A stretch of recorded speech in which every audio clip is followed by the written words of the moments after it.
स्रष्टार राज्यस्तरीय नाटक महोत्सव उद्घाटित संवर्धित हेले बहु प्रतिभा। प्रथम संध्यारे मंचस्थ है नाटक स्मृति तुमे। ओडिया भाषा साहित्य एवं संस्कृति विभाग सहायतार नाट्य संस्था स्रष्टा पक्षर राज्यस्तरीय नाटक महोत्सव 3 तारिख दिन स्थानीय गांधी स्मृति भवन में उद्घाटित हो जाए। परिप्रेक्षी में आयोजित नवघन दास स्मृति संध्यारे फकीरमोहन विश्वविद्यालय कुलपति प्रोफेसर डॉक्टर संतोष कुमार त्रिपाठी मुख्य अतिथि भाव जोग देते। यात्रा देखिबार से जो अनुभूति अच्छी से मत सब नाट्योत्सव हो कौन महोत्सव हो से जीवा को भल लगे। ये जो स्रष्टा सृष्टिकर्ता माने ये उत्सव को बजाई रखिंट 7 दिन धरी नाटक कर समर्थन अच्छी से मो स्रष्टार कर्मकर्ता मान को अभिनंदन जनावा सहित आपण अभिनंदन जनाऊँ जे ये उत्सव को आपण मैंने रुद्धिमंत कर उत्सव को आपण मैंने धनी कर समस्त को अभिनंदन जनाऊँ।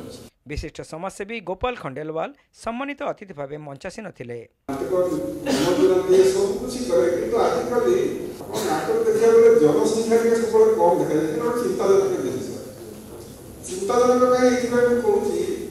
अवश्य कारण जरा अच्छे आजिकल तो मोबाइल समस्त व्यस्त हो मोबाइल तो बहुत रील आसी कौन आसी समस्त देखी व्यस्त तेणु बहुत गोटे आपण को अनुरोध आपण गोटे माउथ टू माउथ पब्लिसिटी करते आपण कहे लोक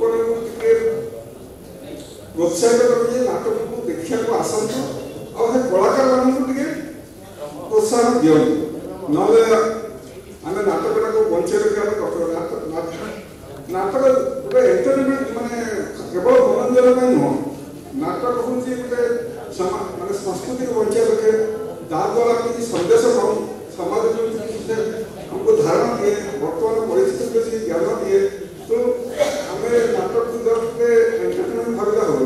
ଏହି ଅବସରରେ ସମ୍ବର୍ଦ୍ଧିତ ପ୍ରତିଭାଙ୍କୁ ସମ୍ବର୍ଦ୍ଧନା ପ୍ରଦାନ କରାଯାଇଥିଲା। ଅତିଥି ମାନଙ୍କ ଦ୍ୱାରା ସମ୍ବର୍ଦ୍ଧିତ ପ୍ରତିଭାମାନଙ୍କୁ ସମ୍ବର୍ଦ୍ଧନା ପ୍ରଦାନ କରାଯାଇଥିଲା।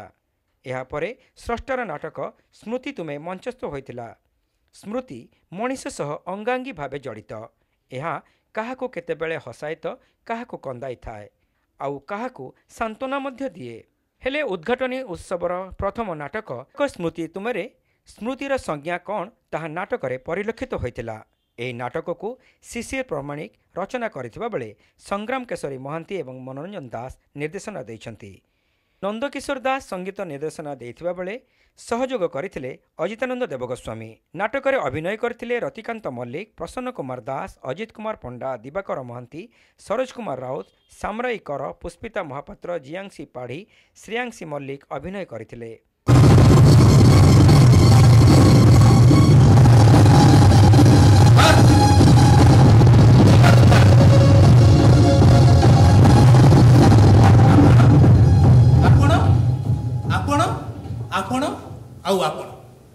आपण मानकर लॉटरी उठी आपण माने भाग्यवान।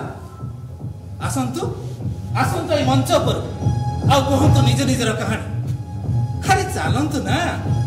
आपण को केही चिन्हि परिबेनी मुखा पिंधि चंती परा चलंतु।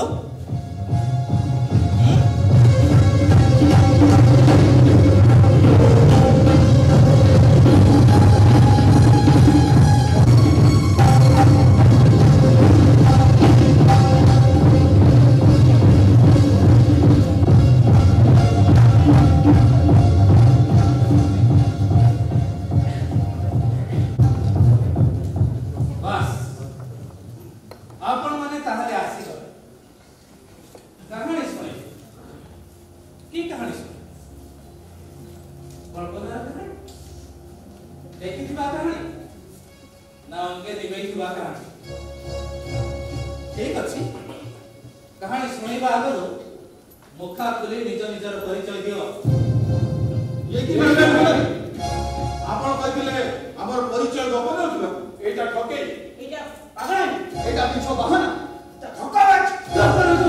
एही नाटक महोत्सव 3 तारिखରୁ आरंभ होई आसंता 9 तारिख पर्यंत चलिबो। शेषरे रश्मि रंजन दास समस्त को धन्यवाद अर्पण करथिले।